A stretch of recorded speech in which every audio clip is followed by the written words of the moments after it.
بریم تو دوران دهه 60 ها، زمان دردا و غم و سختی ها. اون زمان موبایل و لپتاپ نبود، قرارامون توی کافی شاپ نبود، تهش یه نامه می نوشتی براش، اونم میرفت صاف زیر دست باباش.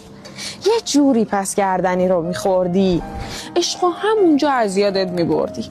اون قدیما کتک فقط جواب بود، دمپایی ابری مسئول حساب بود. تو مدرسه یه ناظم بد اخلاق نشسته بود جلوی در با شلاق. یه تار مو از سیبیلات کم میشد، زندگی تبدیل به جهنم میشد.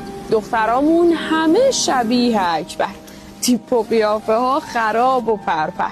جواب بچه ها فقط جون نبود، خوراکمون قیمه بادم جون نبود، یه ساندویچ روبانون لواش که کلی هم کتک میخوردیم براش. دمپایی ها 7-8 تا سایز بزرگ بود، لباسامون سایز مامان بزرگ بود. حریم شخصی اون زمان هندی بود، ترانه ها همیرا و اندی بود.